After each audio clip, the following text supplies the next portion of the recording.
नमस्कार दोस्तों, मैं स्वागत करता हूं आप लोगों का न्यूज़ इंडिया 24 के स्टूडियो से, धनबाद से।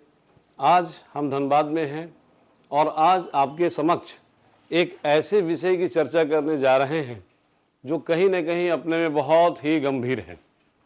प्रश्न है हमारी न्याय प्रणाली का, हमारी जजमेंट सिस्टम का।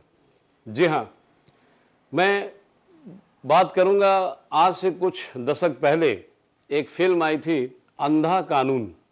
बिल्कुल यही चीज़ जो फिल्मों में दिखाई गई थी, आज वो चीज़ एकदम सत्य होती हुई प्रतीत होती है हमारे पूरे देश में। कानून बनाने वालों ने, कानून की किताब लिखने वालों ने तो ये सोचा था कि आज कानून के चंगुल से भले ही 100 दोषी बच जाएं, लेकिन एक निर्दोष को सज़ा नहीं होनी चाहिए। लेकिन सिचुएशन, परिस्थिति बिल्कुल उल्टी है।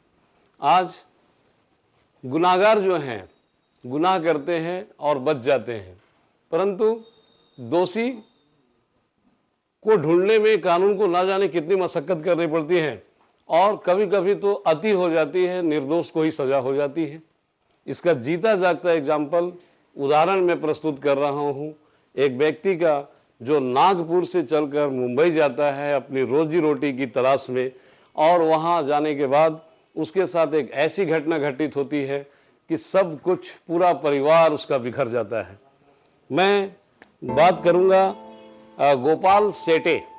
गोपाल सेठे जो नागपुर से चलकर मुंबई गए थे किसी काम की तलाश में, काम करने के लिए, और वहां पर Mumbai railway police, Kurla station, Kurla railway police Mumbai ने उन्हें गोपी समझकर रेप के आरोप में न सिर्फ गिरफ्तार किया बल्कि उन्हें 7 साल की कैद की सजा भी सुनवा दी, जिसका नतीजा यह हुआ कि उनकी पत्नी ने उनका साथ छोड़ दिया, उनके पिता हार्ट अटैक से, दिल का दौरा पड़ने से मर गए और बच्चे अनाथ आश्रम में चले गए। माँ मानसिक संतुलन खो बैठी। सोचिए ये कितना बड़ा हादसा है। लेकिन 7 साल का सजा काटने के दरमियान ही गोपाल सेठे जी ने एक बहुत अच्छा काम ये किया कि सजा भोगते भोगते उन्होंने वकालत की कोर्स भी कर ली और अब वो अपनी लड़ाई लड़ रहे हैं। सब लोग उनका साथ नहीं दे रहे हैं। कहीं ना कहीं सरकार तो साथ अपने कर्मचारियों का ही देती है, चाहे वो मजिस्ट्रेट हो, चाहे वो पुलिस डिपार्टमेंट हो, और हताश होकर के अब वो आत्मदाह करने की चेतावनी दे रहे हैं। मैं आह्वान करता हूं देश के सारे मीडिया कर्मियों से, सारे जो भी हमारे पत्रकार बंधु हैं, मीडिया कर्मी हैं, उनसे मेरी ये आग्रह है कि गोपाल सेठे का साथ दें, उनकी आवाज़ को बुलंद करें। ये आवाज़ कानून क्या, सेंट्रल गवर्नमेंट, प्रधानमंत्री के कानों तक जाना चाहिए, और यही नहीं, सुप्रीम कोर्ट के न्यायाधीश के कान तक भी ये आवाज़ बेशक जानी चाहिए कि एक व्यक्ति जिसके साथ इतना बड़ा नाइंसाफी हुआ, सब कुछ खो दिया उसने, अपने परिवार, अपने बाल बच्चे, अपनी सुख चैन शांति, अब वो क्या करे, कहाँ जाए? वो तो कहीं का नहीं रहा। मानते हैं कि हाई कोर्ट ने उसे बरी तो कर दिया है, बेगुनाह भी साबित कर दिया है, लेकिन उसके साथ जो हादसे हुए, जो नुकसान उन्हें झेलनी पड़ी, जो यातनाएं उन्हें भोगना पड़ा, क्या ये सब कुछ सरकार लौटा सकती है? अब ऐसे में सरकार का कम से कम ये फर्ज तो बनता है कि गोपाल सेठे से मिल करके और जाने कि उनका दुख दर्द क्या है, और उन पुलिस कर्मियों को कड़ी से कड़ी सजा मिलनी चाहिए, उन्हें सस्पेंड कर देनी चाहिए जो गोपाल सेठे को गोपी की जगह पे उठा के ले जाते हैं। और फिर गलत गवाह, गलत सबूत इकट्ठा करना तो पुलिस के लिए आम बात है। आज तो देश की हालत ये हो गई है, बोलते हुए शर्म आती है, 5-500 रुपए में गवाह बिकते हैं, बेलर तैयार हो जाते हैं। क्या यही हमारी न्याय प्रणाली है? क्या यही हमारी न्याय व्यवस्था है? 2009चं माझं मेटरला गोपाल शेटे प्रकरण हे पूर्ण देशामध्ये गाजलेलं आहे। गोपाल शेटे प्रकरण तुम्ही यूट्यूबमध्ये पाहू शकता। गोपाल शेटे सर्च करा यूट्यूबमध्ये किंवा गुगलमध्ये, तुम्हाला प्रत्यक्ष माहिती पडेल माझी स्टोरी। 14 वर्ष होऊन गेले, मला न्याय नाही मिळाला। तरी पण मी न्यायासाठी आज पण झटत आहे, कारण जेणेकरून हा न्याय माझ्यासाठी नव्हे तर अनेक पिढीसाठी उपलब्ध व्हावा, असं हे माझं प्रकरण मी मांडलेलं आहे या अधिवेशन मध्ये. नागपूर अधिवेशन मध्ये मला उम्मीद आहे की माननीय उद्धवजी ठाकरे, शिवसेना प्रमुख बाळासाहेब ठाकरेंचे मुलगा, ते काही ना काही तर मार्गदर्शक आपल्यासाठी बनणार आहे नागपूरमध्ये. आणि म्हणून मी अधिवेशन मध्ये हे प्रकरण माझंच प्रकरण नव्हे तर मी अनेक पिढ्यांचं प्रकरण घेऊन बसलेलं आहे. लोक 20-20 वर्षापासून उपोषण करत आहे, परंतु त्यांना कधी न्याय नाही मिळाला. मी 7 वर्ष 3 महिने शिक्षा कापल्यानंतर ही मला अजूनही न्याय मिळाला नाही. न्याय तो मिळाला काय, निर्दोष बरी केल्यानं मला न्याय नाही मिळाला, परंतु हा न्याय नाही आहे. आज पण माझ्या 2 मुली अनाथ आश्रम मधून मी आता आणलेल्या आहे. विचार करा मित्रांनो, आणि हा व्हिडिओ पाहून कमीत कमी माझ्यासाठी जागृत व्हा. आणि दुसरी गोष्ट, मला सपोर्ट द्या, मी लढतो. कारण अगर माझ्यासारखे गोपाल शेट्टी अगर पैदा नाही व्हायला पाहिजे असेल तर तुम्ही नक्की, मी गावठी भाषा तुम्हाला सांगतो, तुम्ही माझ्यासाठी उभे व्हा. मला अगर न्याय मिळेल, मला अगर नुकसान भरपाई मिळेल तर तुम्हाला सगळ्यांना भेटेल. कारण पोलीसवाले किंवा हे सरकार हे अन्याय करत राहणं तर आपण सहन करायचं नाही. संविधान जागृत आहे आपलं, संविधान जागृत आहे आपलं, संविधान जागृत आहे आपलं. श्री माननीय उद्धव ठाकरेजी, मला माझी तुमची एक रिक्वेस्ट आहे. माझं गोपाल शेट्टी प्रकरण हे पूर्ण देशभरात गाजलेलं आहे. आपल्या सामना पेपर मध्ये अनेक वेळा छापलेलं आहे किंवा माझ्या प्रकरणाची तुम्हाला पूर्णपणे माहिती आहे. माझा एक विषय असा आहे, तुमचं सरकार जास्त दिवस नव्हतं, मला न्याय मिळाला असता तुमच्या सरकारमध्ये, परंतु हे जे माझं प्रकरण होतं ते देवेंद्र फडणवीसचं सरकार होतं तेव्हाचं प्रकरण होतं. तुमचा काही याच्यामध्ये दोष नव्हे, उलट तुमच्या आलापना करणाऱ्या अधिकाऱ्यापासून मला भरपूर मदत भेटली किंवा पत्रकारापासून मदत भेटली. माझी एक इच्छा आहे की ह्या अधिवेशन मध्ये, ह्या हिवाळी अधिवेशन मध्ये तुम्ही ह्या प्रकरणाला हलवून टाकायचं आहे. कारण हे प्रकरण गाजलेलं प्रकरण आहे आणि हे प्रकरण पूर्ण पीडितांसाठी एक मार्गदर्शक प्रकरण आहे.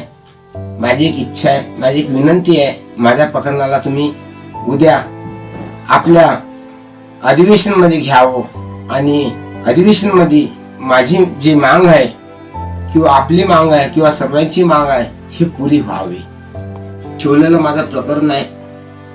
कुठले आमदार मंत्री या विरुद्ध पक्ष नेते माझं कुठलं कोण प्रकरण ठेवणार आहे माझं हे मला माहित नाही, परंतु मी उपोषण सुद्धा चालू केलेलं आहे. उद्या नागपूरमध्ये कालपासून चालू केलेलं आहे. माझं 3-4 दिवसामध्ये कोण ना कोणी माझं प्रकरण संसदमध्ये ठेवावं, अधिवेशन हिवाळी अधिवेशन ठेवावं ही माझी इच्छा आहे.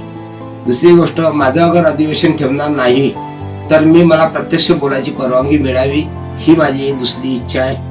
माझी सरकारकडे एक दुसरी मांग आहे की मी असं कुठल्याही कायद्याचं अधरण करत नाही किंवा कायद्याचं उल्लंघन करत नाही. माझ्यासोबतही असं सलूट नाही व्हायला पाहिजे. मी कायद्याच्या नुसारही मी माझी मौलिक अधिकार मागत आहे, म्हणून माझे मौलिक अधिकार मिळावे म्हणून मी हे सगळे पेपर वर्क पूर्ण राईट आहे मी. म्हणून मला प्लीज जेणेकरून मला न त्रास देताना माझं समाधान करावं, ही माझ्या परिवाराचं समाधान करावं ही माझी एक इच्छा आहे. मैं सारे वकील जितने भी न्यायाधीश हैं, मजिस्ट्रेट के पोस्ट पर बैठे हुए हैं, उनसे भी ये जरूर आग्रह करना चाहूँगा कि कृपया वो कोई भी जजमेंट देते समय थोड़ा सा बारीकी से उसकी जांच करें, ताकि गोपाल शेट्टी के जैसा और भी कोई इस प्रकार का दुख न भोगे, इस प्रकार से शिकार ना हो पाए. मैं आपको बताता हूँ उस पुलिस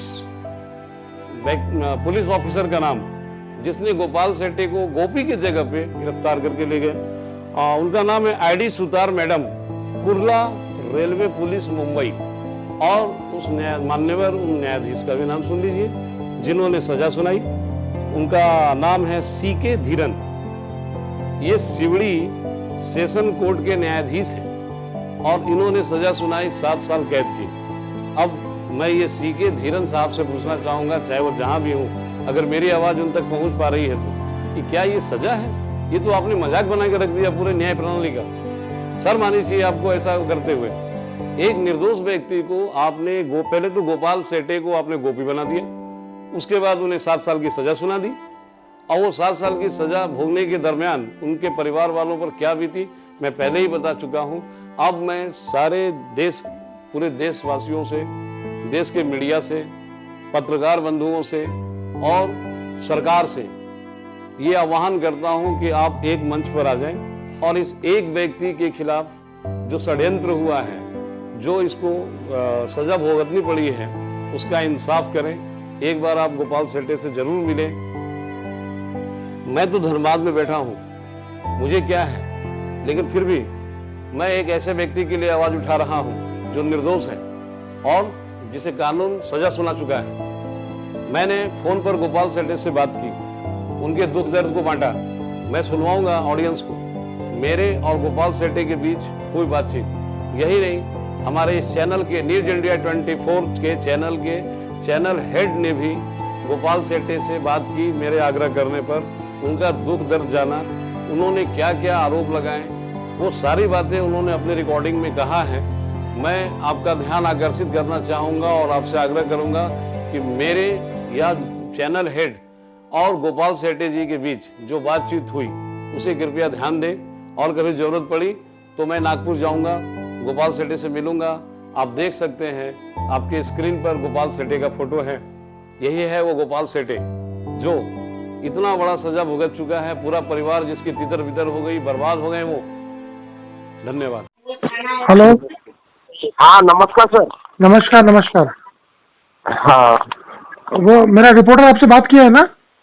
हाँ आपका रिपोर्टर ने उससे बात किया, लेकिन आपसे बात करने के लिए बोला उन्होंने मुझे मैसेज डाला कि शिक्षणा जी से बात कर दीजिए। हाँ जी बताइए। जी धर्मेंद्र जी, मेरा एक ही है कि हम लोग को मतलब जस्टिस के लिए मंडे के दिन इन्होंने हमको बोला हुआ है अभी। कितने फर्नांडिस जी ने? फर्नांडिस से, लेकिन अभी तक तो आश्वासन नहीं दिया हुआ है। ये भी मुझे कोई विश्वास नहीं है, तो डीसीपी भी पूरा प्रोटेक्शन दे दिया मुझे अभी।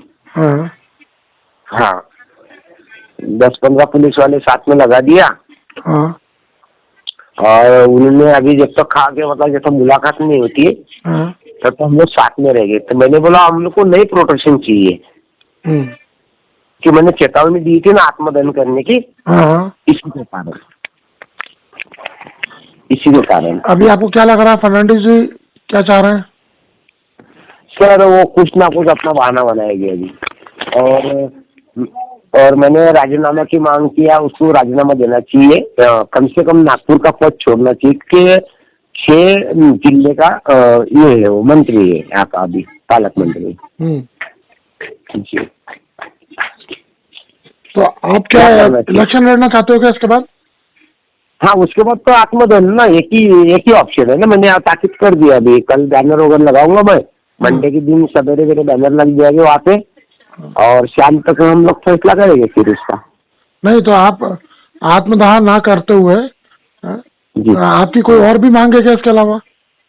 और कुछ नहीं, सिर्फ मैंने आत्मदहन के सिवाय मतलब मेरा पुनर्वसन अगर नहीं करता है, मेरा समाधान नहीं करता है, मैं पीड़ित हूँ, तो अगर मुझे फिर मजबूरी में मरना पड़ेगा तो फिर उसको तो जाना पड़ेगा यहाँ से।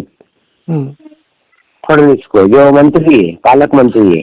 हाँ इस समय डिप्टी सीएम है वो महाराष्ट्र के। हाँ जी जी। तो आपकी उससे मांग ये है कि आप उनको ऐसा करना है ना, सजा मिलनी चाहिए जी। हेलो। हाँ मॉर्निंग गोपाल जी बोलिए।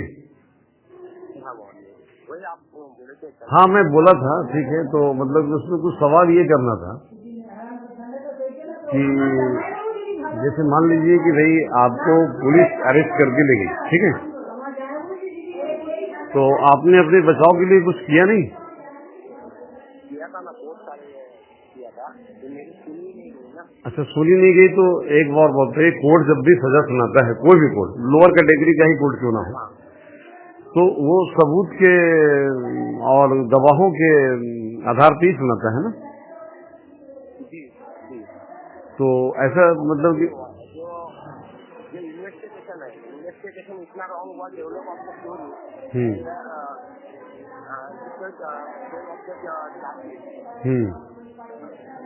जो पुलिस ऑफिसर आपको गिरफ्तार करके ले गया था जी उसका नाम क्या है? अच्छा अच्छा। और मतलब कि जो मजिस्ट्रेट आपके खिलाफ सजा सुनाया था उसका नाम क्या है? हाँ ठीक है, ये सब आप लिख करके हमको जरा सा व्हाट्सएप कर दीजिए, ठीक है? ठीक है, बाकी सारा डिटेल मेरा मतलब कि आपको मिल गया है। फिर एक बार कॉल करूंगा मैं, ठीक है ना? और उसके बाद हमारा मतलब कि बढ़िया से इसको मतलब कि हाईलाइट करेंगे अपने चैनल के माध्यम से। ठीक ठीक है, आप कोऑपरेट कीजिए, हम कोशिश करेंगे आपको न्याय दिलाने का, ठीक है ना? ठीक। कल मैंने आपका जन की चेतावनी दिया हुआ मीडिया को। अच्छा सर। पेपर में कल हाँ कल से चालू है अपने नागपुर में भी, और मैं विधान भवन में मोर्चा लिया गया जी जी मैं बैठा हूँ जी अभी सदन के सामने। ठीक, कहाँ बैठे हुए हैं आप? टाइम में ये नागपुर में अधिवेशन विधान भवन। अच्छा अच्छा ठीक, अगर आप जरूर कोशिश करता हूँ। ठीक, ओके।